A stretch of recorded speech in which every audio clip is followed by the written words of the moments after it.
이번 시간에는 교술 관례에 대해서 살펴보겠습니다. 지금 이제 소단 학습 목표를 보면 교술 관례의 특성에 따른 형상화 방법인 거니까 교술이 무엇인지 먼저 확인해 볼 필요가 있다. 교술은 사실은 어려운 건 아니야. 우리가 이제 중학교 때 스킬로 배웠던 것들이 교술이 되는데, 우리가 서정,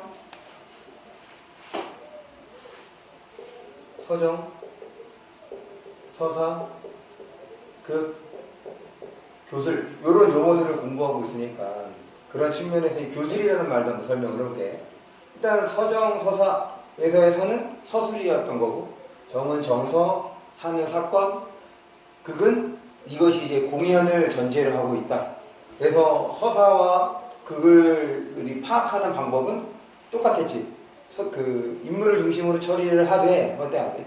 극의 경우는 시나리오나 희곡에 맞춰서 그 갈래에 해당하는 특성까지도 고려해봐야 되는데, 우리가 지난 시간에 봤던 이 시나리오의 경우는 화면에 어떻게 등장하는지 이것이 상당히 중요했던 거죠.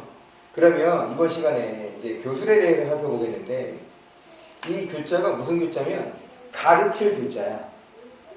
그래서 얘는 이제 교훈이라고 생각해 주시면 됩니다. 교훈을 좀 줘. 그 다음에 요 술자는 우리 서술할 때 술, 기술할 때 술이야. 그러니까는 글을 쓰다에 해당하는 겁니다. 그럼 이제 어떤 글을 쓰는 거냐? 사실의 내용. 무슨 말이냐면, 지금 요 서정, 서사, 극의 경우는 기본적으로 허구를 전제로 얘기를 하고 있거든요. 물론 시에서는 화자를 시인으로 보기도 하는 경우도 있고 그렇지 않은 경우도 있어서 시에서는 모두 허구다 라고 말하기는 어렵겠지만, 지금 나머지 관례에서는 다 허구를 전제로 하고 있거든요. 꾸며낸 이야기란 말이에요. 반면에 교술에서는 글쓴이가 실제로 경험한, 무슨 말이냐면 이 교술 관례에서의 나는 작가를 말하는 거고, 그럴 때 작가가 실제로 경험한 사실을 이제 기록하는 거란 말이야. 그래서 이게 두 가지 측면이 있어. 경험한 사실을 기록하는 것이기 때문에 하나는 주변에서 벌어진 실제 사건 혹은 그 객관적 사건들을 기록하는 거 하나야. 또 한 가지는 그거를 바탕으로 독자에게 교훈을 주는 목적이 있는 거죠. 그래서 이제 교자의 개념은 그렇고 술자의 개념은 그렇다. 그러니까 주변에서 실제로 벌어진 일을 바탕으로 교훈을 전해주는 갈래라 교술이라고 생각을 하시면 되겠고, 그런 측면에서 이 교술을 파악할 때는 이렇게 접근을 해야 돼. 그래서 일단 1차적으로는 무엇을 파악해야 되는 거냐면 글쓴이의 경험이야. 경험 혹은 글쓴이가 한 체험, 이제 이것이 바로 사실이 되는 겁니다. 실제로 벌어진 일이 되는 거야. 그걸 바탕으로 사실은 이제 2번이 주제가 되는 건데, 그걸 바탕으로 글쓴이의 깨달음, 우리 깨달음이라고 하지 말고 느낌이라고 합시다. 느낌. 글쓴이가 경험을 바탕으로 무엇을 느꼈는지, 그래서 이 느낌 안에는 깨달음이 있고 혹은 글쓴이의 생각을 드러내준다고 생각을 하면 될 것 같아요. 그래서 이것이 이제 수필 혹은 그 교술 관례에서의 주제라고 생각을 하시면 됩니다. 그래서 지금 우리가 읽어볼 보지 못한 폭포에서도 얘가 어떤 경험을 하고 그 경험 속에서 어떤 생각을 했는지 그것만 확인해 주면 되는 거죠. 그래서 사실 요 수필 관례, 이제 교술 관례는 그렇게 이제 어려운 단원이 아니어서 모의고사에서도 비중이 점점 줄어들었죠. 그리고 실제로 얘는 주로 어떤 방식으로 문제가 나오냐면 시와 결합되는 경우가 많습니다. 왜냐면 시를 파악하는 방식하고 똑같기 때문에 그래. 이거를 시를 파악하는 방식으로 바꾸면 이거의 경험은 화자가 처하는 상황이 되는 거예요. 그리고 지금 이 느낌에 해당하는 것은 화자가 느끼는 정서라고 처리해주면 똑같기 때문에 시를 처리하는 방식과 같아서 이 교술 관례는 시랑 나오는 경우가 자주 일어난다. 이렇게 생각하시면 돼요. 그래서 우리 과제문 할 때 과제물에 대해 과제물도 복합발레의 경우 시랑 수필이 같이 실려 있는 경우가 많잖아. 이제 그런 이유가 지금 이 작품을 감상하는 측면, 접근하는 측면이 동일하기 때문에 그래. 그래서 이게 한 작품으로 막 그냥 수필 하나만 이제 작품 나와도 시에 덧처럼 어떤 표현 방법을 쓰고 있느냐, 혹은 전개 방식이 무엇이냐 이런 거를 묻고 거기서 느끼는 바가 뭐냐 이렇게 정리할 수가 있는 거죠. 됐습니까? 이거 간단하게 정리하고 넘어갈게요.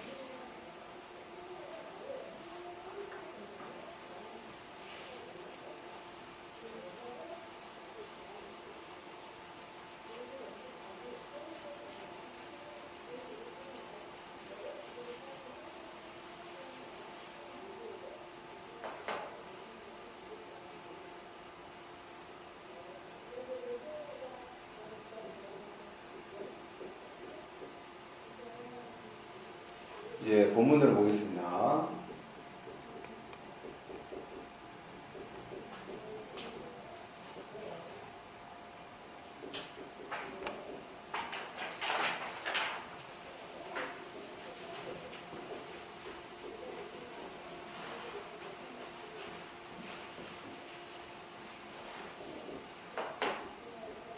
보지 못한 폭포.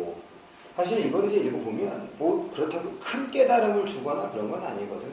그래서 그냥 단순하게 교술갈래가 어떤 것인지 그 정도에 대해서만 살펴보면 된다 보시면 됩니다.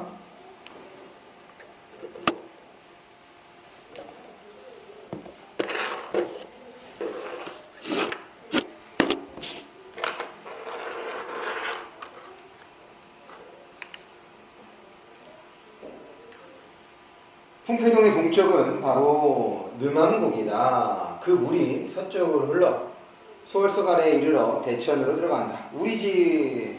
그러면 이제 여기서 이제 우리 나왔으니까 바로 이제 나가 나오는데 이때 나는 누구다? 작가, 글쓴이. 그래서 지금 이 주변에 있는 것들은 다 실제로 있는 지명들이라고 생각을 하시면 되죠. 우리 집에서 바라보면 아주 가깝지만 특별한 점이 있는 것으로는 보이지 않았다. 어디가? 느만곡이. 느만곡에 대한 처음의 반응인 거죠. 특별한 점이 있는 것 같진 않아. 평범해. 하루는 마을 주민 황씨가 아우 자이 얘의 골짜기 안에 있는, 그럼 이때 말하는 골짜기는 어디를 말하는 거겠어? 여기 느만곡을 말합니다. 골짜기 안에 있는 폭포가 몹시 기이하다고 말해주었다. 그러면 여기서 황씨는 나에게 그러니까 이제 아우에게 어떤 정보를 준 거냐면, 내가 생각했던 거, 기존에 생각했던 거와는 다른 정보를 제공하고 있는 거죠. 나는 특별한 점이 없다고 생각을 하고 있는 건데, 지금 황씨는 그런 정보가 아닌 다른 정보를 전해주고 있었던 거야. 그것을 이제 아우 자익이 내게 알려주기에 마침내 흔연히 함께 갔다. 어디 갔다는 거야? 그렇죠. 느만곡에 지금 이게 진짜 아름다운 폭포가 있는지 없는지 보러 간 거죠. 그 다음에 아우 대유와 조카 인상과 악상, 그래서 총 몇 명이 되는 거야? 총 5명. 나, 그 다음에 아우 둘, 조카 둘, 이렇게 5명입니다. 악상이 따라왔다. 세 사람은 모두 말을 타고, 그래서 이때 세 사람은 나, 아우 둘, 이렇게 되는 거고, 두 아이는 걸어서, 그럼 두 아이는 당연히 인상과 악상이 되겠죠. 그래서 지금 어디로 간다? 느만곡에 왜? 그렇죠, 폭포 보러. 그래서 이 글은, 이 수필은 기본적으로 어떤 방식인 거냐면 기행수필에 가깝지. 기행수필이라고 볼 수가 있습니다. 기행수필이니까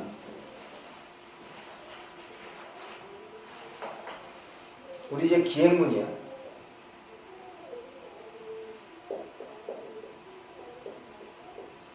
기행문 하면 세 가지 요소가 있습니다. 그리고 이 기행이라는 거는 기행과 관련된 이 세 가지 요소는 다른 작품에도 적용이 될 수 있는 거니까 알아두면 상당히 많은 도움이 될 거야.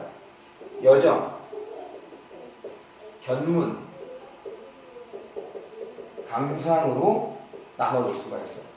여정은 경로야, 경로. 경로가 뭐야? 경문. 어디를 갔다.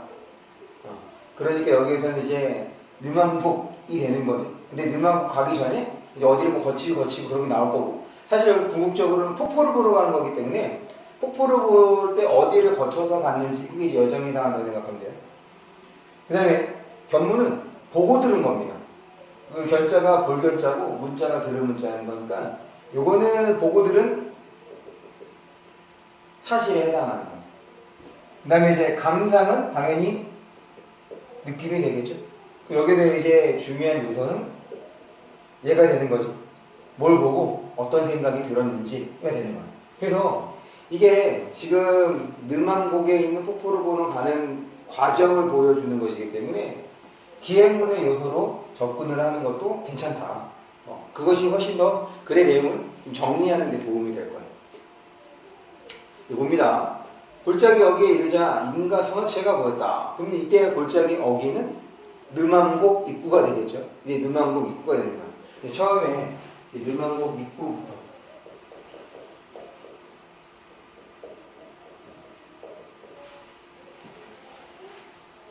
산을 등진 채 물을 두르고 있어 밭두둑과 울타리가 썰렁했다. 문을 두드리니 한 구부정한 노인이 나왔다. 수염과 눈썹이 온통 휘어 7, 80세쯤 되어 보였다. 폭포가 어디에 있는지 묻자 지름길을 가리키며 들어가는 길을 아주 자세히 일러주었다. 그래서 이 노인은 황씨가 전해준 그 얘기와 같은 얘기를 하는 거지. 느만곡에 폭포가 있다. 그 점에서 지금 노인이 어디로 갈지를 알려줬어. 그래서 지금 골짜기 입구에 가서 폭포의 위치를 노인을 통해서 이제 확인을 한 겁니다. 그 다음 골짜기 안으로 1, 2쯤 들어가서는 이제 심리가 4km 거니까 1, 2면 한 400m 정도 되는 거죠. 한 4, 500m 정도 걸어간 거야. 걸어가서는 말을 풀밭에 놓아두고 지팡이를 짚고 나아갔다. 그러니까 이제 사실은 풀밭에 둔 이유가 말과 함께 갈 수 없기 때문에 풀밭에 둔 거라 볼 수 있겠죠. 그래서 지금 어귀에서 골짜기 안으로 지금 이동을 했습니다. 얼마 안 있어 너럭바위가 하나 보이는데 비탈해져서 앉을만 했다.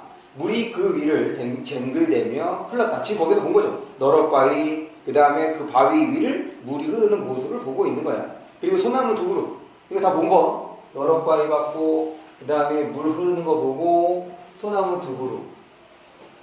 두 그루가 이를 덮고 있어 기이하고 장한 데다. 이런 게 이제 바로 보인 거야. 기이하다. 이런 게 바로 감상이 되는 거죠. 골짜기 안에서 본 자연물을 통해서 기이하다, 그런 감상을 드러내주고 있는 거예요. 울창하게 가지가 뻗어 있었다. 곁에는 단풍숲이 있는데 또한 높고 컸다. 그러니까 여기서 이제 단풍숲, 이것도 본 거네. 잎이 한창 선홍빛이었으므로 그럼 단풍이 든 거죠. 그럼 선홍빛 단풍이 들었어. 그러면 계절이 언제라고 볼 수 있겠어? 가을. 그렇지. 이렇게 되는 거야. 가을에 느만곡에 간 거구나. 선홍빛이었으므로 노인이 문득 몹시 기뻐하였다. 지금 골짜기 안에서 이런 것들을 보고선 어떤 반응을? 긍정적 반응을 보인 거지. 그러니까 골짜기 입구 좀 지나서 자연물들이 되게 아름다워 보여. 그러면 점점 기대가 어떻게 되겠어? 커지겠죠. 지금 폭포에 대한 기대가 커질 거란 말이야. 이 속에, 그러니까 느만곡 속에 이처럼 아름다운 경치가 있을 줄은 생각지도 못했다. 이것이 지금 이 느만곡에서 입구를 좀 들어가고 난 다음에 글쓴이가 느낀 감상이라고 볼 수가 있겠죠. 이제 그렇게 처리해 주는 거예요.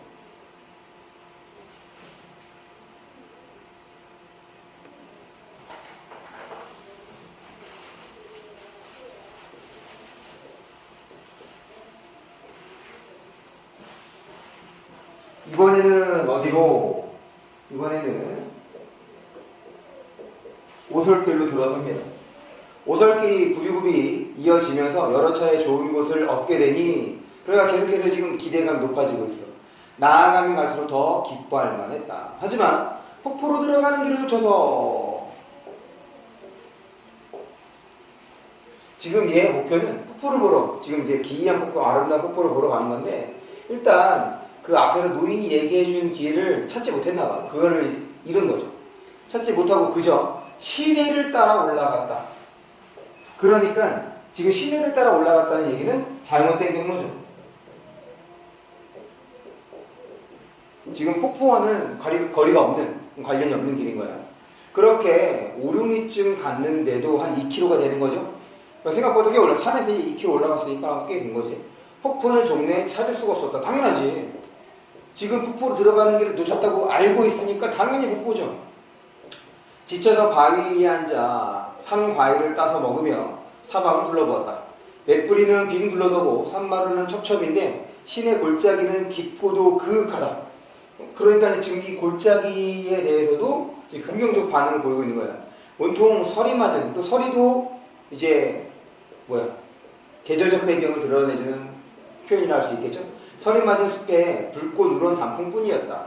동북쪽은 경계가 더욱 극이 빼어나 바라보니 은은하여 마치 신기한 것이 있을 것만 같은지라 마음이 몹시 즐거웠다. 그러니까 자꾸 폭포에 대한 기대가 높아지고 있어. 하지만 중요한 건 지금 그 경로를 제대로 가고 있다? 그렇지는 않다는 겁니다. 넘어갈게요.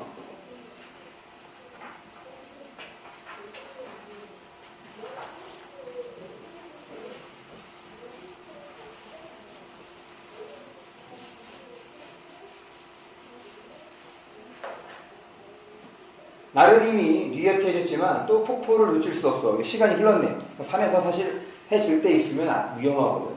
왜냐면 산에서의 해는 금방 져서 이제 내려올 때가 되는 거야.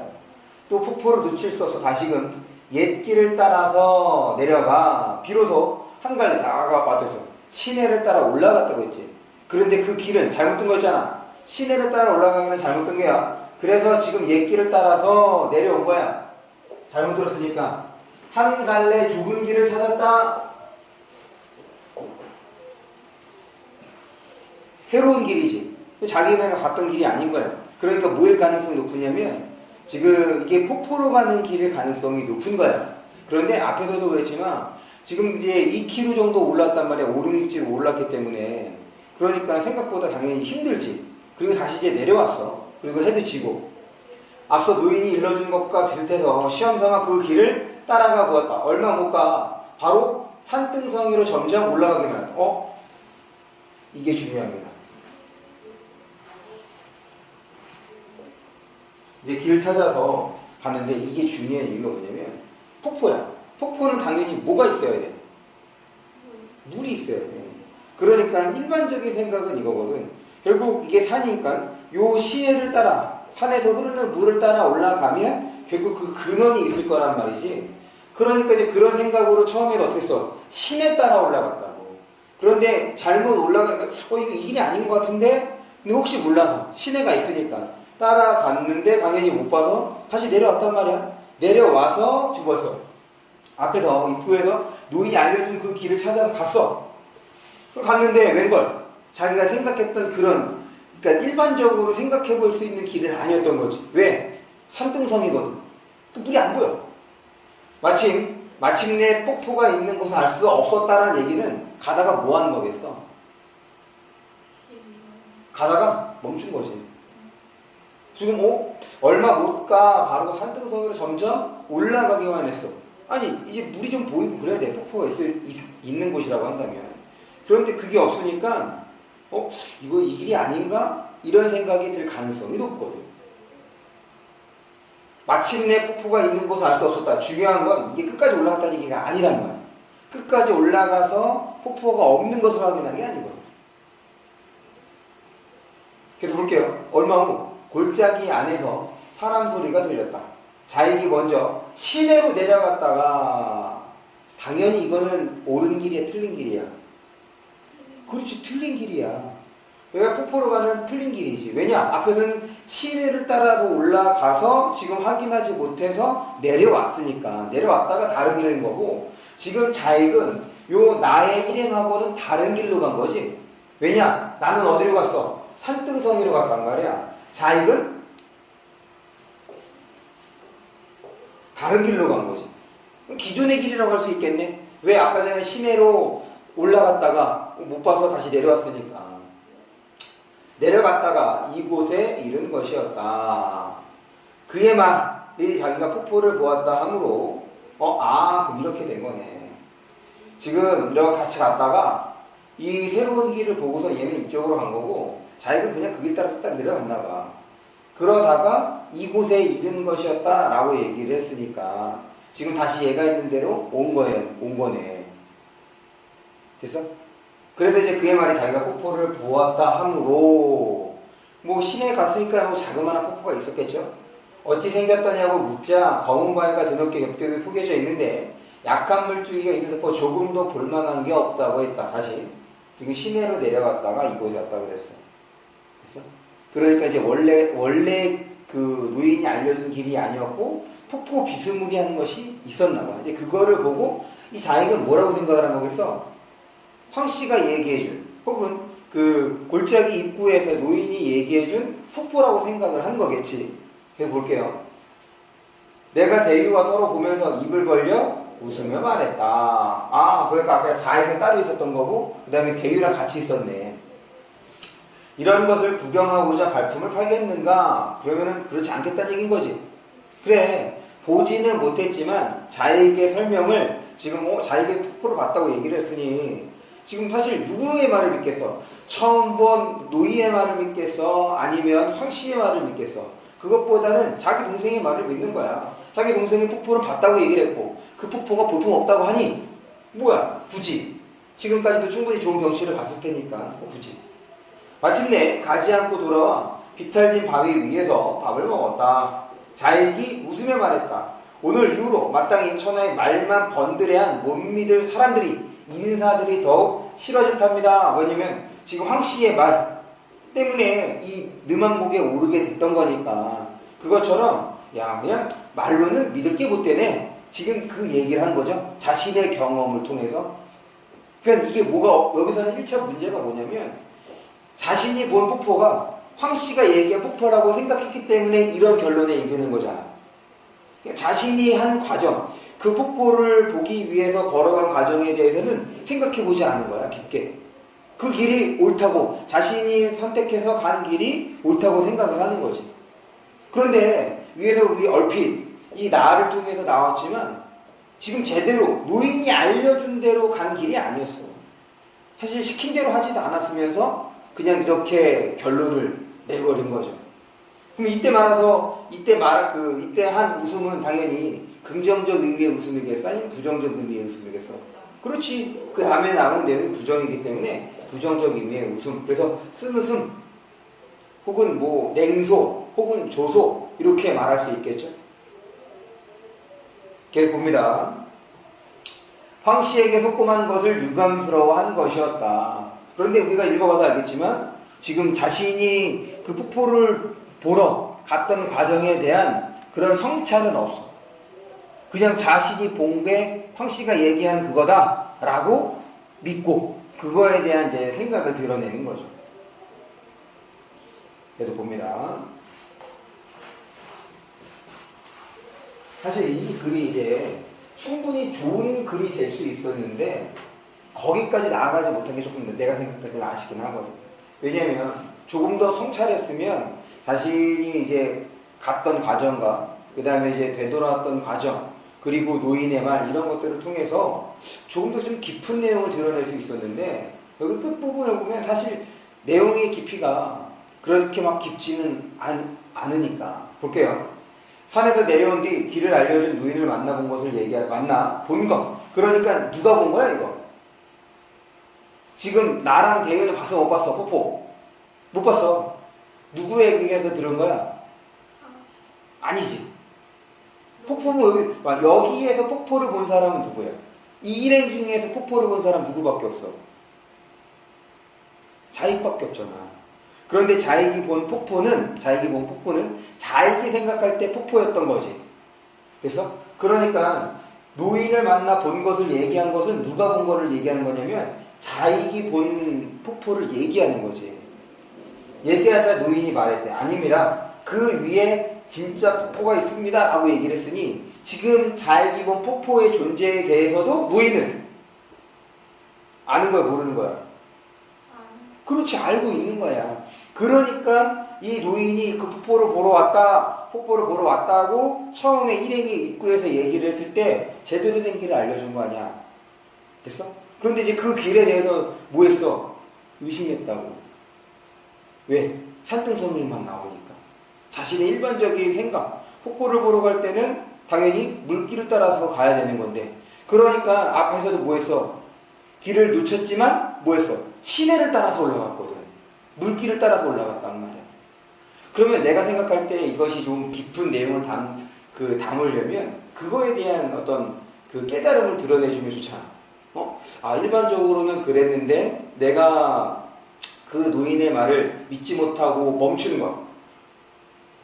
그리고 또 자익이 본 거에 대해서 그것이 황 씨가 얘기한 혹은 노인이 얘기한 폭포라고 믿은 것. 왜냐? 난 또 힘들었으니까. 우리 그 이솝 우화 중에서 그 신포도 얘기 알죠? 못 따먹어. 내가 할 수 없으니까 뭐라고 생각해? 신포도라고 생각해. 실제로 여기에서 나는 지금 중간에 이제 멈췄단 말이야. 그러면서 자에게 말한 폭포를 그냥 황 씨가 말한 폭포로 생각하고 에이 볼품 없네 라고 생각하는 거야. 지금 어때? 비슷한 이치 아니야? 그러니까 좀 그런 것들을 얘기했으면 좀 이 작품의 깊이가 깊어질 수 있었는데 그런 게 아니야. 좀 계속 볼게요. 하지만 냇물을 따라 내려가면 길이 끊겨 도달할 수가 없었죠. 알고 있는 거야. 그러니까 제대로 된 길을 알려준 게 맞아. 꼭 산등성이를 따라가야 이르러 국어 볼 수 있다. 이렇게 내려다볼 수 있다는 거지. 됐어? 그제야 내가 갔던 길이 바른 길인 줄 알았다. 첫 번째 깨달음이라고 할 수가 있죠. 아, 내가 제대로 갔는데 중간에 그만둔 거네 라는 거야. 좀 더 애를 써서 앞으로 나아가지 못한 것이 안타까울 뿐이었다. 아, 첫 번째 느낌이죠. 내가 길 제대로 갔는데 아쉽네. 하지만 또한 폭포의 실상이 자익이 본 것 정도에 그치지 않음이 기뻤고. 당연하죠. 왜냐? 자익이 본 것은 실망했단 말이야. 뭐 그거 보러 굳이 발품 팔 필요가 있겠어? 실망할 정도의 규모였으니까 그것이 지금 황 씨가 얘기한 그리고 노인이 얘기한 폭포가 아니라는 사실에 좋다. 다음에 보러 가면 되겠네. 기뻤고 잠시 남겨두어 뒷날에 유람할 거리로 삼게 된 것이 더욱 여운이 있음을 깨달았다. 여운.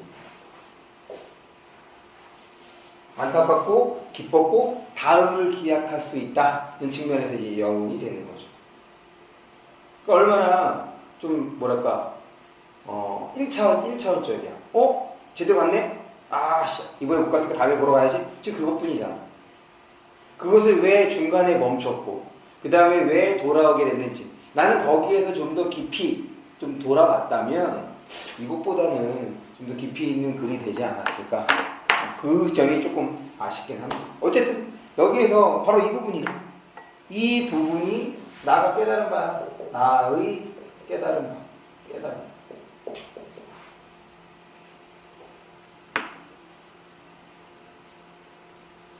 그래서 오른쪽에 보시면 두 개의 폭포, 그 다음에 폭포를 찾아간 경험과 깨달음, 거기다가 별표를 해주세요. 거기 정리가 되어 있죠?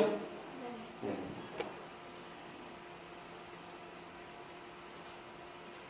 됐습니까? 그 다음에 이제 핵심 정리를 보면 별거 없어. 폭포를 구경하러 갔다가 보지 못하고 돌아가기를 시간 순서. 우리 확인했잖아? 당연히 여정이야. 여정은 그 시간 흐름이 반영될 수밖에 없는 거 아니야? 실제로 어디를 가고 어디를 가는 건데 뭐 업할 수 있는 것도 아니고. 그 다음에 자신의 경험과 그에 따른 감상 및 깨달음을 드러냈는데 그 깨달음의 깊이가 깊지 않았던 거지.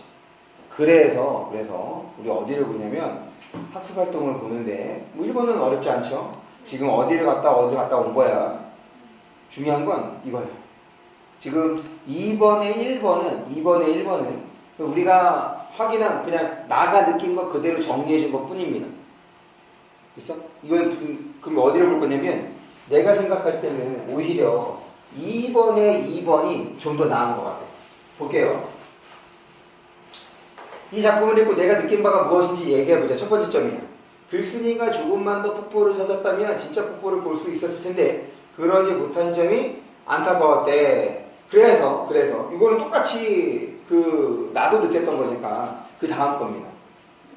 자신의 생각이 옳다면 끝까지 밀고 나가는 점도 힘이 있어야 한다고 생각해요. 그래, 자익의 말만 듣고서 멈췄잖아. 사실 왜 멈췄겠어? 힘들어서 멈춘 거야. 그 다음에 두 번째, 다른 사람의 말을 함부로 판단하는 것은 좋지 않다. 그렇지. 그런 모습을 보여준 사람이 누구였냐면 자익이지. 지금 황 씨가 한 말에 대해서 부정적 반응을 보인 거잖아. 야, 말만 번들하지 실제로 아무것도 없었잖아. 왜? 자기가 그 잘못 본 거, 자기가 잘못 찾아간 거에 대해서는 생각지 않고 그냥 다른 사람의 말만 판단을 한 거야. 자신을부터 먼저 돌아봤어야지. 그래서 여기 다른 사람의 함부로 판단하는 것은 옳지 않다고, 좋지 않다고 생각한다. 황씨랑 노인이 바르게 말해줬음에도 불구하고 자신만의 생각으로 황씨를, 그래, 자신이 경로에 대해서 돌아보지 않은 거지. 내가 본 것만 사실이야, 내가 본 것만 진짜야 라고 생각을 했기 때문에 황씨에 대해서 그런 판단을 할 수 있었던 거죠. 그래서 내가 생각할 때는 오히려 요 2번이 훨씬 더 좋지 않냐, 이런 생각이 듭니다. 넘어갑시다. 요거 차라리 이수필이 더 어렵습니다. 이거 학교에서 했죠? 네. 여기는 왼쪽에 있는 제재 개강부터 좀 살펴보고 그 다음에 본문을 볼게요.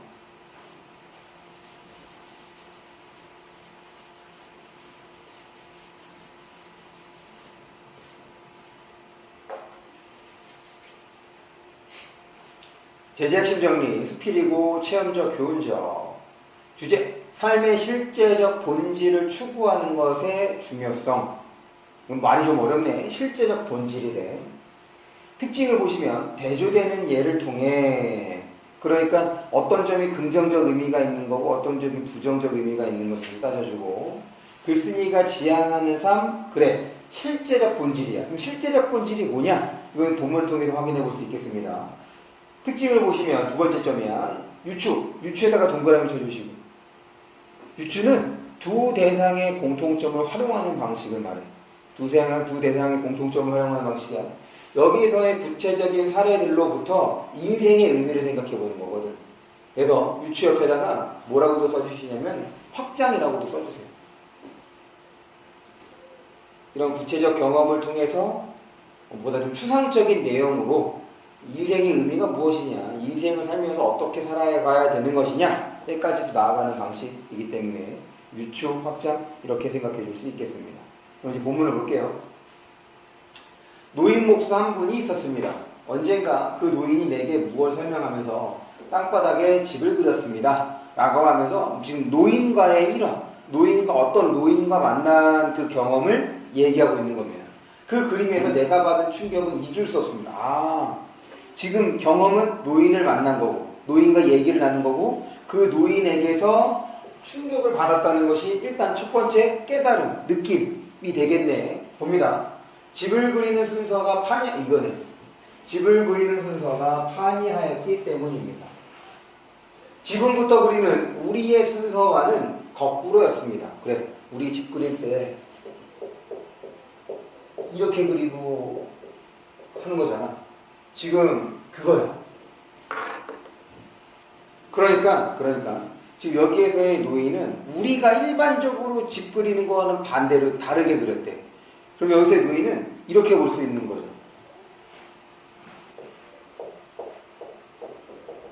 통념을 깨는 인물입니다. 일반적인 생각을 깨는 거지. 그럼 통념을 깨는 건 통념이 무슨 뜻이냐면 일반적인 생각을 말하는 거야. 누구나 다 그렇게 생각할 수 있는 거. 여기서 보면 바로 그 통념에 사로잡힌 인물은 나가 되겠지. 글쓴이가 될 거라고. 우리들이 될 거라는 거지. 그림을 그릴 때 지붕부터 그리니까. 볼게. 지붕부터 그리는 우리의 순서와는 거꾸로였습니다. 먼저 주춧돌을 그린 다음 기둥, 도리, 들보, 석가래, 지붕의 순서로 그렸습니다. 그가 집을 그리는 순서는 집을 짓는 순서. 그가 집을 그리는 순서는 집을 짓는 순서였다. 그럼 우리가 집을 그리는 것은 집을 짓는 순서가 아니었다는 거지.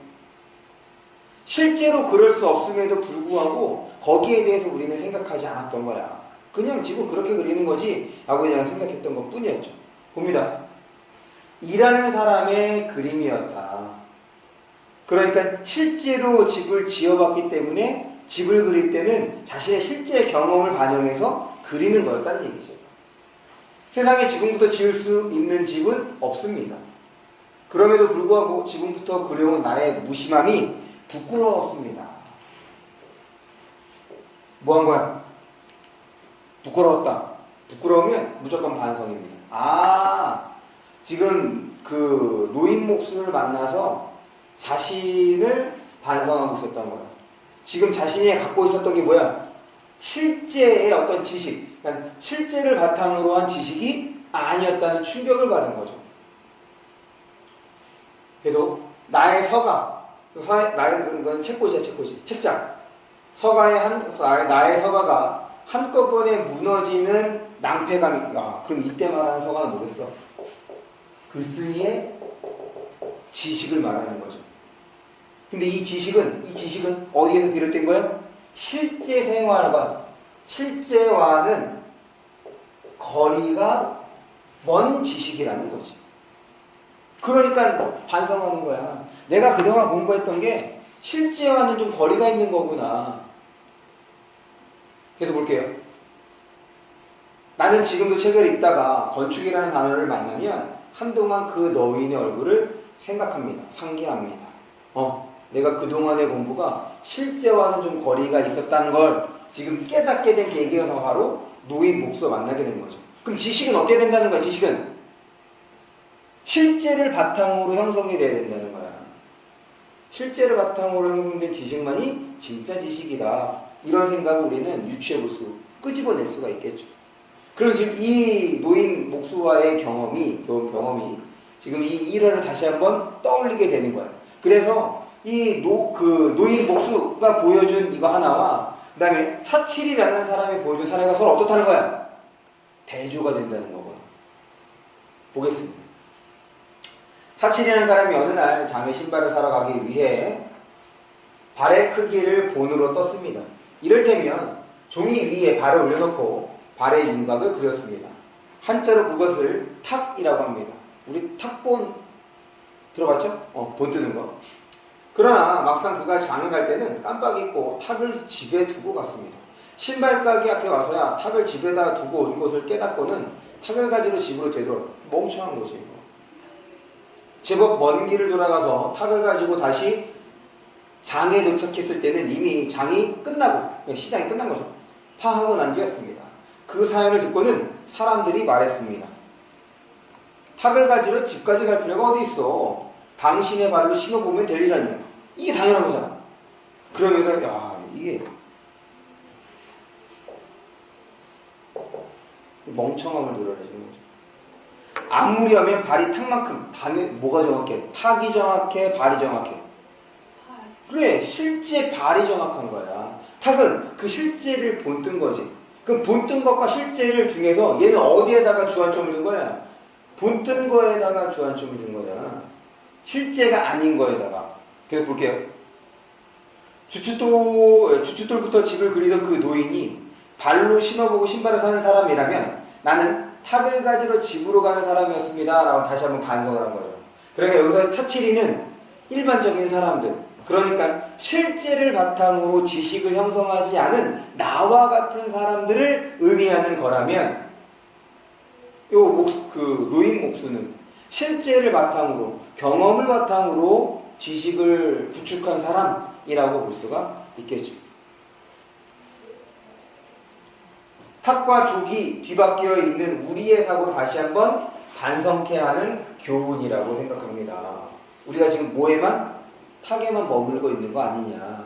실제를 보지 못하고 그 실제를 볼등 그 허황된 혹은 관념적인 그냥 머릿속에만 있는 거잖아. 그런 지식으로만 지금 살고 있는 건 아닌가라는 반성을 드러내주고 있는 작품입니다. 볼게요. 1번. 복에 나타난 글쓰기 경험과 정서 및 깨달음. 그래서 정서 및 깨달음, 이게 이제 바로 주제가 되는 거죠. 자신도 차치리처럼 주객이 뒤바뀐 사고. 그럼 여기서 뭐가 주야? 실제가 주가 되는 거고, 객은 그것을 본뜬 거, 혹은 관념. 주객이 뒤바뀐 사고를 한 듯하여 부끄러움을 느끼고 형식 때문에 본질. 요 형식이 여기서 말하는 탁이 되는 거고 본질은 족이 되는 거네. 그 다음에 탁을 중시하는 인물이 차치리가 되는 거고, 그리고 또 누구도 돼? 우리도 될 수 있는 거죠. 반면에 족을 중시하는 인물은 노인 목수가 되는 거. 이렇게 해서 지금 자신의 삶을 돌아보고 반성을 했습니다. 됐죠? 그래서 지금 우리 보지 못한 폭포는 여기까지 보는 걸로 할게요.